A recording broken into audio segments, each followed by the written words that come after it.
جات الصناعة التقليدية جا في إطار الأسبوع الوطني ديال الصناعة التقليدية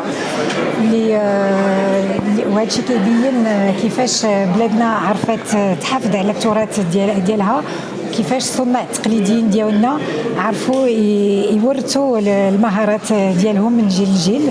وانا كندعي الجميع باش يجيو يكتشفوا هذا العرض والتراث ديال بلادنا. ونذكر بان الاسبوع الوطني ديال الصناعه التقليديه نظمنا هذا العام بواحد المنظور جديد اللي هو اكثر انفتاح على الاسواق الخارجيه وكذلك على المشترين الدوليين. والهدف هو نرفعوا من مبيعات الصناع التقليديين وكذلك صادرات. Zanada, création et transmission, a pour objectif de développer en fait la transmission, mais aussi l'excellence dans la nouvelle création d'objets d'artisanat d'art.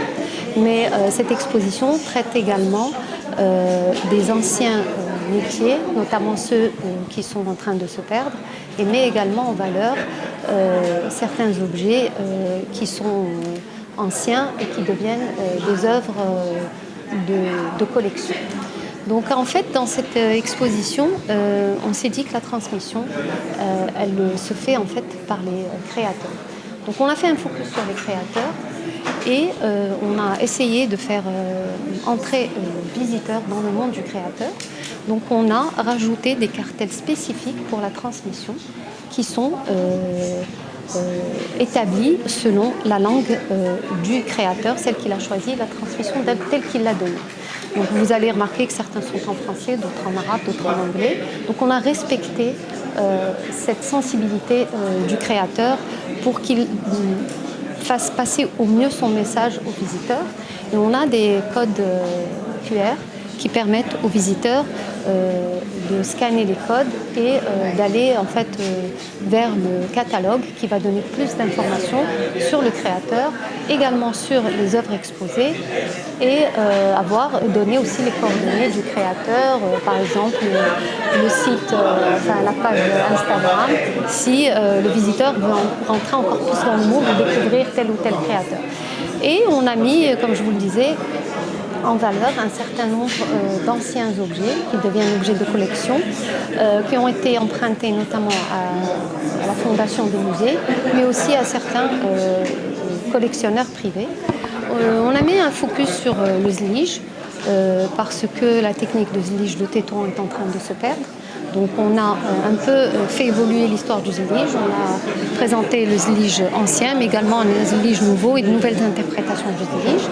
On a mis un focus également sur le kaftan, où on a présenté par exemple pour le brocart, qui est un métier aussi qui est en train de se perdre, le brocart ancien, un brocart qui date du fin 19e, début 20e, et un brocart nouveau, pour montrer l'évolution, mais en fin de compte, on s'en rend compte que l'évolution, elle est quand même assez constante, parce que les bases du kaftan, elles sont toujours là.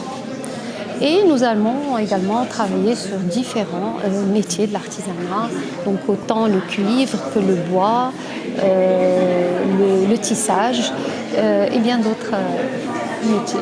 Alors, je suis très heureuse d'être parmi vous aujourd'hui dans ce magnifique lieu qui est le Musée national de la parure, pour inaugurer cette exposition d'artisanat d'art qui vient clôturer la 8e édition de la Semaine nationale de l'artisanat, qui a été organisée sous le haut patronage de Sa Majesté le roi Mohamed VI, que Dieu l'assiste.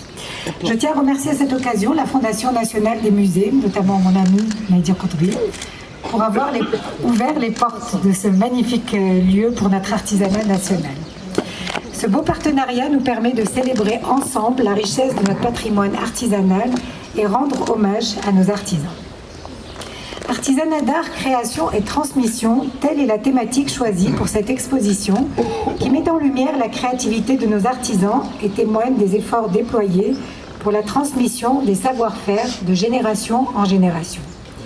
Cette exposition, à l'image de la Semaine nationale de l'artisanat, s'inscrit parfaitement dans notre stratégie qui vise à promouvoir une plus grande ouverture de l'artisanat sur le monde. À partir d'aujourd'hui, pendant un mois, un programme d'animation spécifique sera déployé pour favoriser la découverte de cette exposition et contribuer à l'effort de transmission vers les jeunes, notamment à travers des visites d'écoliers et des ateliers et rencontres avec les créateurs et les artisans. Mesdames et messieurs, Au-delà du fait qu'il emploie 22% de la population active et contribue à hauteur de 7% du produit intérieur brut, le secteur de l'artisanat est un secteur clé pour la préservation de notre héritage et notre culture.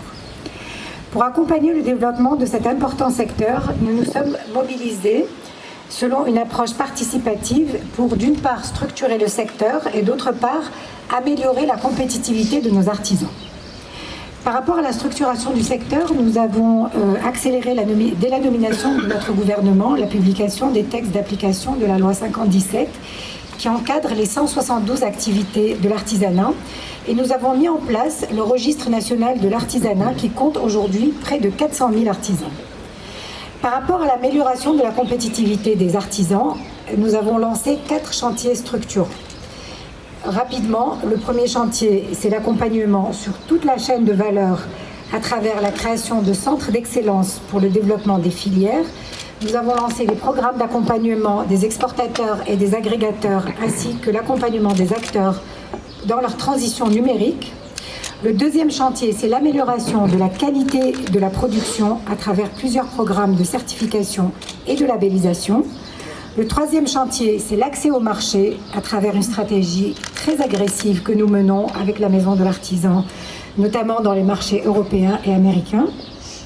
Et bien sûr, dernier chantier, mais non des moindres, c'est la préparation de la relève. Et là, nous travaillons à renforcer la formation professionnelle, mais également, nous avons lancé un programme inédit avec l'UNESCO, je crois que M. Fals est là, qui s'appelle donc le Trésor des arts marocains. Et nous avons identifié en fait 32 filières qui sont en voie de disparition. Et chaque année, nous avons un programme pour préserver un certain nombre de filières et transmettre le savoir-faire à des jeunes apprentis. Donc nous avons, en gros, en 2023, on a réussi à en préserver 6. Nous avons un programme pour 10 métiers cette année et nous allons continuer durant les prochaines années. Alors, mesdames et messieurs, grâce à l'ensemble des mesures entreprises et l'essor considérable que connaît le secteur du tourisme, on sait à quel point ces deux secteurs sont liés, la performance du secteur de l'artisanat est excellente. À fin 2003, les recettes en devises de l'artisanat ont atteint 11 milliards de dirhams entre les exportations et les ventes aux touristes. C'est un record absolu, il faut l'applaudir.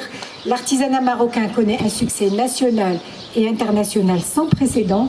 Il ne cesse d'impressionner grâce à la richesse et à la diversité des créations de nos artisans qui continuent à innover tout en s'adaptant aux nouvelles tendances mais en préservant notre identité et notre culture. Et nous sommes vraiment fiers aujourd'hui de voir nos produits qui sont exposés dans les plus belles enseignes, comme les Galeries Lafayette à Paris, le Corte Inglés à Lisbonne ou récemment pendant le salon du mobilier à Milan. Alors dans cette même dynamique d'ouverture à l'international, la 8e édition de la Semaine nationale de l'artisanat a été organisée avec un nouveau concept qui vise l'ouverture sur les acheteurs internationaux et qui met l'accent également sur la digitalisation de l'artisanat qui marque une étape décisive dans la modernisation du secteur et sa compétitivité internationale. قبل ما تخرجوا ما تنساوش تابوناو في 20 فبراير وتابعونا على المواقع التواصل الاجتماعي.